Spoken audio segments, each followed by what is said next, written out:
we approach each week the same. Put our heads down, work hard. Look at the tape, see what's happening, then apply it to the field. Caleb had obviously the big play against Illinois, kind of his first touchdown since the Purdue game over a month. When he's going right and playing at his best, how much of a difference is that for the offense and for you having that safety net of having him, his ability? Yeah, Caleb's a great player. And I think the whole running back room, has done a great job all season. Earlier in the year we had TJ and Kamari out there, and they did a great job. But yeah, with Caleb, he makes those plays, look routine. He's a great player. And yeah, it's a little safety net when he's out there doing his thing. The ball's going to get 4 or 5 yards a pop every time he touches it. So, yeah, it's definitely a help to have him out there. Do you feel comfortable with the chemistry you were building in the preseason with Addison? I don't know how many reps you got since you were filling in with the one so much, and he was probably with the twos. But, he's got 16 catches the last 3 games. He's been right there for you every time. Yeah, me and Addie, as soon as I got here in the spring, we kind of connected a little bit. He stays after practice. We get some extra catches in ever since, spring ball before. If he wants to get a couple routes in, I'll throw to him. If I need a couple routes thrown, he'll hop in and run them. But, yeah, he's done a great job.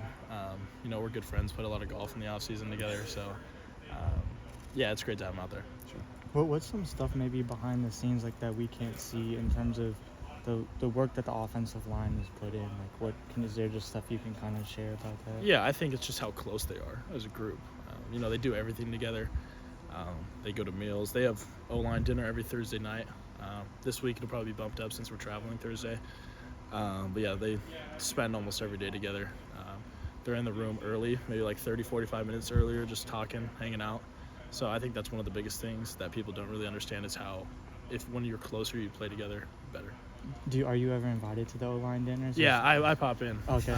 We play some board games and stuff like that. So. What board games? Usually it's I shouldn't say board. I should card games. Play Uno. Is a big one.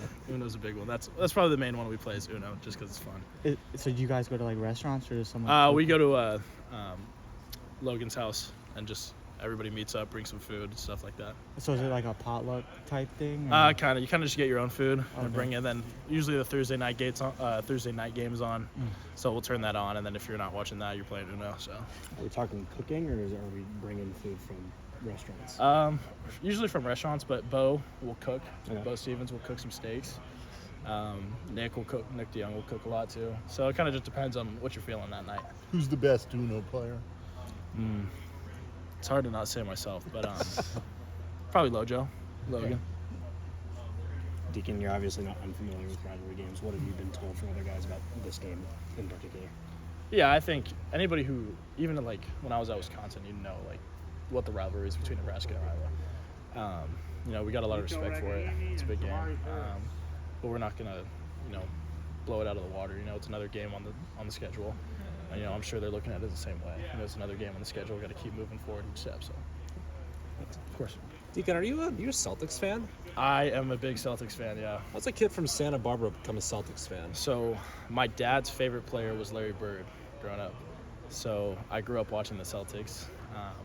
And so, seeing the trio, Rajon Rondo, Paul Pierce, or not the trio, I should say, Kevin Garnett, Paul Pierce, Ray Allen, Rondo, all them. Rondo's my favorite player to watch growing up. So Celtics are definitely my NBA team. Did you see Coach brought a Red Auerbach cigar up to the podium after the game? Did you get to see that? I didn't get to see it. I was out meeting my friends who came from California last week. But I saw some photos and stuff of it, which was funny. So what do you think about this year's team? We got KP now, Drew, Jason, and Jalen. How do you feel about our prospects this year? It's good. We keep building from each year. Having Drew Holiday is nice. I was a fan of Marcus Smart, so it was a little sad to see him go. But I'm excited for this year, yeah. Appreciate it. Yeah, thank you. Having already wrapped up, the division title and everything, this is a trophy game, but do you think there's still a lot to play for when it comes to Friday? Yeah, absolutely. Every time you get a chance to go out and compete on a Saturday, or a Friday, I should say. Every time you get a chance to go and compete, it's big. It's a day to get better. It's a day to grow. It's just a day to compete. That's why you play at this level, is you want to compete at the highest level. And so any chance you get that, you want to give it everything you got. Is there anything that you guys are hoping to maybe square away, figure out Friday's game before heading to Indy? We're not really looking ahead right now. Okay. We're kind of focused on this week and what we have, and each day moving forward and looking at the tape and seeing what's up. what's on the tape and all that stuff. So it's for us. It's just I think everybody's done a great job of just staying where our feet are, which is this week. With Nebraska, not focusing on anything past this. But don't lie, you're gonna get on your phone after you guys take care of business on Friday and see who won that game, right? I mean, yeah. Well, we'll see. I mean, Saturday I think. Do they play on Friday or Saturday? I'm not sure. Saturday. I was going to say, I think they Thank play you. Saturday. Yeah. So, I mean, after the game, we'll see what's ahead of us then. But, right now we're focused on what Friday brings. You talk about the tape.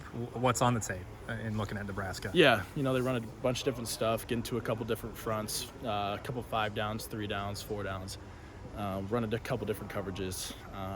So it's really just going to be getting a clean game plan, which I think they've been doing a great job of, putting it on the field. And probably just with these last 2 days, just rounding it up and making sure, trying to get everything you need mentally in with a shorter week and just making sure that's prepared for Friday. Obviously, stats are way better. These last 2 games, you've mentioned being a little bit more comfortable. There was a little bit of a dip in the third quarter in this last game. Any takeaways from looking back at the film from the game against Illinois and how you can, shore up some of those incompletions and things that maybe didn't go right for the offense? Yeah, it's just looking at what what the defense was running, what we were running that play. I thought my reads were clean. Maybe fix location a little bit, put it on the body or something like that. But I think it's just seeing what happened and just trying to fix whatever that was and keep moving forward. Pocket awareness is something that has been talked about. Is there any way you're working on that? I mean, that's kind of you don't have eyes in the back of your head. Yeah. How do you operate and how do you improve that? Yeah, I think it's just trust. Trusting the guys up front. It's football. You're going to get hit at some point. And so just trusting the guys up front to make their blocks, which I do 100%. And, just keeping my eyes downfield. Deacon, I think Dejon Parker after the game said, best decision of my life. I mean, that's a guy that hasn't played much since last year of eligibility. I guess what about this culture that you've kind of come into over the past several months has kind of led to a guy like that, again, not getting much playing time, but that's the best decision of his life, the most fun he's had? Yeah, so Dejon's my roommate.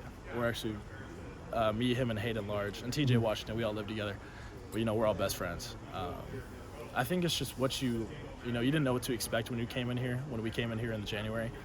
But, just seeing what kind of family this is and, how close everybody is.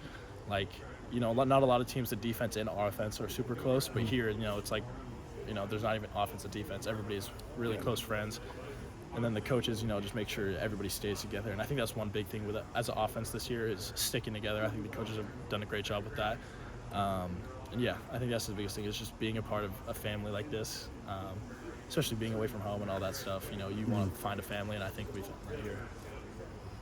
Say with the offense, just seems like you guys are operating with a lot more confidence. I mean, again, more experience, the cohesion kind of improves. But is that kind of what, I guess how do you feel like you are in the huddle now? Feel like under center, shotgun, it just seems like you're operating with just a newfound kind of level of confidence. Yeah, I think, building each and every week, just understanding, that experiences that I've gained, not much, but there is some there.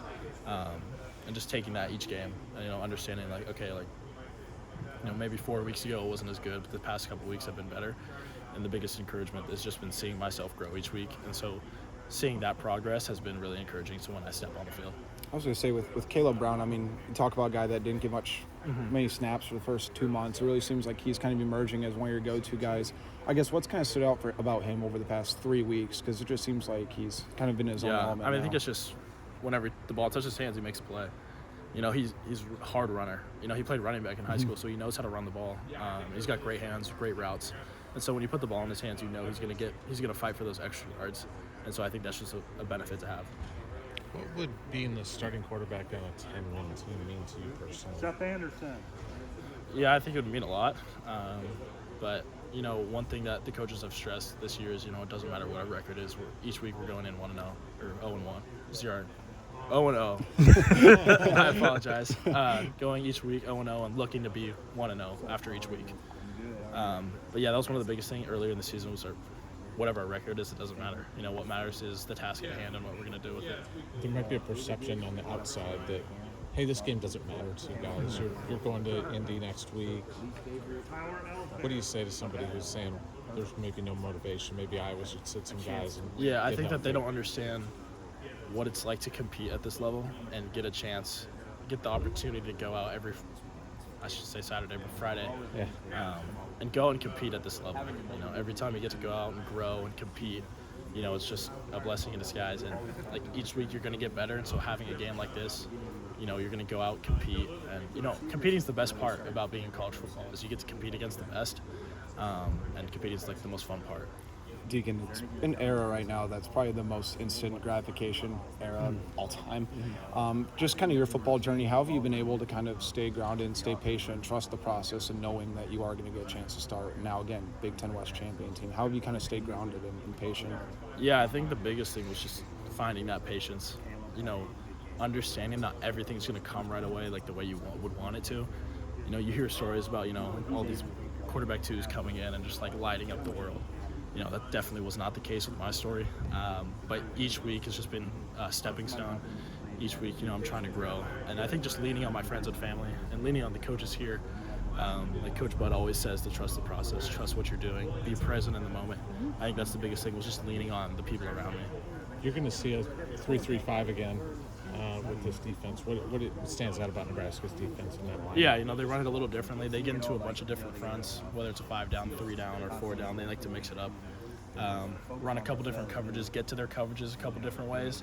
But I think having the Iowa State film and understanding that they kind of, in similar in ways, you know, they're still different, but similar in ways is going to help. You look at the last 3 games for you, you've completed, I think, 63% of your passes. Before that, it was like the reverse, the numerical palindrome, like 36 or something. What has changed? Has anything changed for you? Is it just becoming more in tune with the offense? I think it's just more in tune with the offense. I think, you know, obviously I've grown a little bit and, you know, starting to be a little more calm out there. But it's more just trusting what I'm doing, what I'm told, trusting myself that I can go out there and do it has been the biggest difference. Oh, I think a lot of things also, you guys have done a lot of quick screens or smoke screens or whatever the terminology is for it, and that's able to get the ball out of your hands and the playmakers' hands. Is that something that's been a byproduct of having Caleb Brown there, or is it more of a matter of just part organically of the offense? I think it's both. You know, I think it was a part, you know, we threw some earlier in the season. And, like, I think 2 of my touchdowns this year, one to Eric was on a quick screen, too.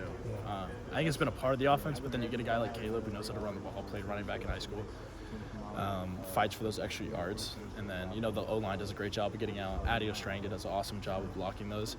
And then, you know, we throw a couple to Nico, too. And, you know, they're just getting those yards. So I think it's, you know, it seems like a minor play, but it's actually really helpful with keeping momentum moving with the offense.